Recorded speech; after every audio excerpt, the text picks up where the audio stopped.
ಸರ್ಕಾರಿ ಆಂಗ್ಲ ಶಾಲೆಯ ವಿದ್ಯಾರ್ಥಿಗಳಿಗೆ ಸಮಸ್ಯೆ. 30,000 ವಿದ್ಯಾರ್ಥಿಗಳ ಬದುಕು ಅತಂತ್ರ. 8ನೇ ತರಗತಿಗೆ ಎಲ್ಲಿಗೆ ಹೋಗಬೇಕು ಈ ಮಕ್ಕಳು? ಆಂಗ್ಲ ಮಾಧ್ಯಮ ಭವಿಷ್ಯ ಅತಂತ್ರ.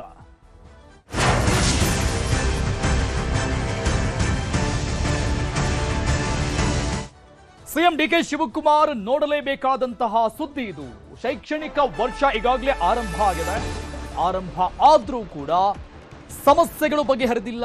ಸರ್ಕಾರಿ ಶಾಲೆಯಲ್ಲಿ ಕಲಿತಂತಹ 30,000 ಮಕ್ಕಳ ಬದುಕು ಅತಂತ್ರವಾಗಿದೆ. ಈಗ 30,000 ಜನ ಮಕ್ಕಳ ಬದುಕು ಅತಂತ್ರ ಆಗಿರೋದು. 2018-19ರಲ್ಲಿ ಆಂಗ್ಲ ಮಾಧ್ಯಮ ಶಾಲೆಗಳನ್ನ ಸರ್ಕಾರ ಆರಂಭ ಮಾಡ್ತು.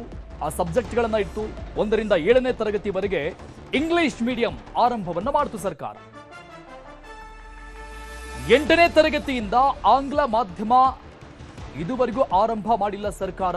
ಹೀಗಾಗಿ ಅನಿವಾರ್ಯವಾಗಿ ಈಗ ಖಾಸಗಿ ಶಾಲೆಗೆ ಆ ಮಕ್ಕಳನ್ನ ಸೇರಿಸಬೇಕಾದಂತ ಪರಿಸ್ಥಿತಿಯಲ್ಲಿದ್ದಾರೆ ಪೋಷಕರು. ಅನಿವಾರ್ಯತೆಯಿಂದ ಸೇರಿಸಬೇಕು. ಯಾಕಂದ್ರೆ 1ರಿಂದ 7ನೇ ತರಗತಿಯವರೆಗೆ ಇಂಗ್ಲಿಷ್ ಮೀಡಿಯಂನಲ್ಲಿ ಓದಿ 8, 9, 10 ಈ 3 ತರಗತಿಗಳನ್ನ ಕನ್ನಡದಲ್ಲಿ ಓದೋಕ್ಕಾಗೋದಿಲ್ಲ. ಸೊ ಹಾಗಾಗಿ ಅನಿವಾರ್ಯತೆಯಿಂದ ಖಾಸಗಿ ಶಾಲೆಗಳು ಇಂಗ್ಲಿಷ್ ಮೀಡಿಯಂ ಶಾಲೆಗಳಿಗೆ ತಮ್ಮ ಮಕ್ಕಳನ್ನ ಸೇರಿಸುವಂತಹ ಪರಿಸ್ಥಿತಿಯಲ್ಲಿದ್ದಾರೆ. ಹಾಗಾಗಿ 30,000 ಮಕ್ಕಳ ಪರಿಸ್ಥಿತಿ ಬದುಕು ಅತಂತ್ರವಾಗಿದೆ.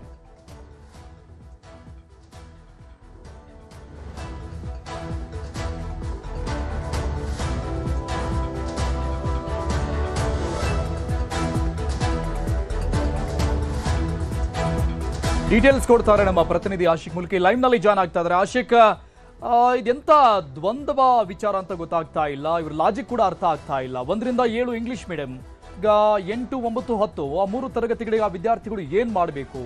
ಇರುವಂತಹ ಪರಿಹಾರ ಏನಿದು?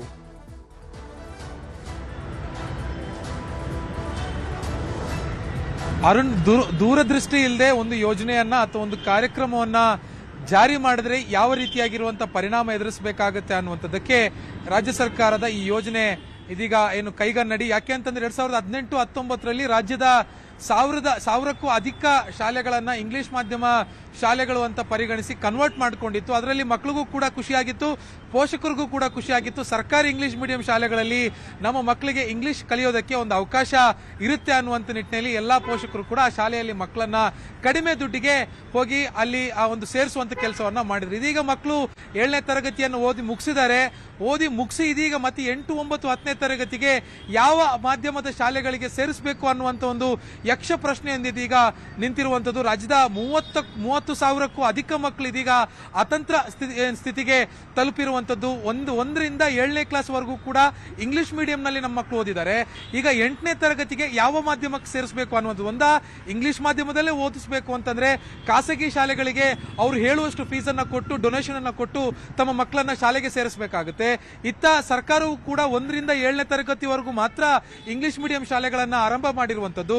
ಹೈಸ್ಕೂಲ್ನಲ್ಲಿ ಇಂಗ್ಲಿಷ್ ಮೀಡಿಯಂ ಶಾಲೆಗಳನ್ನ ಇದುವರೆಗೂ ಕೂಡ ಸರ್ಕಾರ ಆರಂಭ ಮಾಡಿಲ್ಲ. ಹೀಗಾಗಿ ಮಕ್ಕಳು ಮತ್ತೆ ಅವರ ಪೋಷಕರು ಇದೀಗ ಅತಂತ್ರ ಆ ಒಂದು ಸ್ಥಿತಿಗೆ ಸಿಲುಕಿರುವಂತದ್ದು. ಇದನ್ನ ಸರ್ಕಾರ ಶೀಘ್ರವೇ ಅಡ್ರೆಸ್ ಮಾಡಬೇಕಾಗುತ್ತೆ. ಯಾಕೆ ಅಂತಂದ್ರೆ 1ರಿಂದ 7ನೇ ತರಗತಿವರೆಗೂ ಇಂಗ್ಲಿಷ್ ಮೀಡಿಯಂ ನಲ್ಲಿ ಓದಿರುವಂತಹ ಮಕ್ಕಳು ಇದೀಗ ಆರ್ಥಿಕವಾಗಿ ಹಿಂದುಳಿದಿರುವಂತ ಮಕ್ಕಳೇ ಅಷ್ಟು ಮಂದಿ, 30,000 ಮಂದಿ ಈ ಒಂದು ಸರ್ಕಾರಿ ಇಂಗ್ಲಿಷ್ ಮಾಧ್ಯಮದಲ್ಲಿ ಓದಿರ್ತಾರೆ. ಸೊ ಈಗ ಅವರು ಮತ್ತೆ ಖಾಸಗಿ ಶಾಲೆಗಳಿಗೆ ಲಕ್ಷಾಂತರ ರೂಪಾಯಿ ಡೊನೇಷನ್ ಮತ್ತು ಫೀಸ್ ಅನ್ನ ಕೊಟ್ಟು ಮತ್ತೆ ಆನ್ಯುವಲ್ ಡೇ ಅಂತ ಸಪರೇಟ್ ಆಗಿ ಫೀಸ್ ಕಟ್ಟಬೇಕಾಗುತ್ತೆ.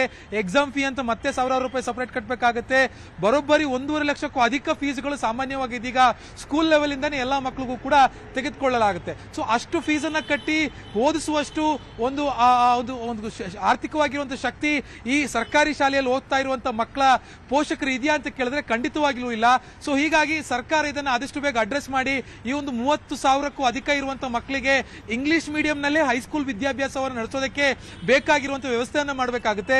2018-19ರಲ್ಲಿ ಏನು ರಾಜ್ಯ ಸರ್ಕಾರ ಆ ಒಂದು ಯೋಜನೆಯನ್ನ ಜಾರಿ ಮಾಡಿತ್ತು, 1ರಿಂದ 7ನೇ ಕ್ಲಾಸ್ ವರೆಗೂ ಕೂಡ ರಾಜ್ಯದಲ್ಲಿ 1,000ಕ್ಕೂ ಅಧಿಕ ಶಾಲೆಗಳನ್ನ ಇಂಗ್ಲಿಷ್ ಮೀಡಿಯಂ ಅಂತ, ಸರ್ಕಾರಿ ಇಂಗ್ಲಿಷ್ ಮೀಡಿಯಂ ಅಂತ. ಸೊ ಅದೇ ರೀತಿಯಲ್ಲಿ ಇದೀಗ ಮತ್ತೆ ಆ ಮಕ್ಕಳಿಗೆ ಹೈಸ್ಕೂಲ್ ನಲ್ಲೂ ಕೂಡ ಇಂಗ್ಲಿಷ್ ಮೀಡಿಯಂ ನಲ್ಲಿ ಓದೋದಕ್ಕಿರುವಂತಹ ಒಂದು ಅವಕಾಶವನ್ನು ಮಾಡಿಕೊಡ್ಬೇಕಾಗುತ್ತೆ. ಇಲ್ಲ ಅಂತಂದ್ರೆ ಈ 10ನೇ ಕ್ಲಾಸ್ ನಲ್ಲಿ ಒಂದು ಪಬ್ಲಿಕ್ ಪರೀಕ್ಷೆ ಇದೆ. ಈ ಪಬ್ಲಿಕ್ ಪರೀಕ್ಷೆ ಮೇಲೆ ಈ ಮಕ್ಕಳು ಒಂದು ವ್ಯತಿರಿಕ್ತವಾಗಿರುವಂತಹ ಪರಿಣಾಮ ಎದುರಿಸುವಂತ ಸಾಧ್ಯತೆಗಳಿದಾವೆ. Arun, thank you Ashik ಡೀಟೇಲ್ಸ್ಗೆ.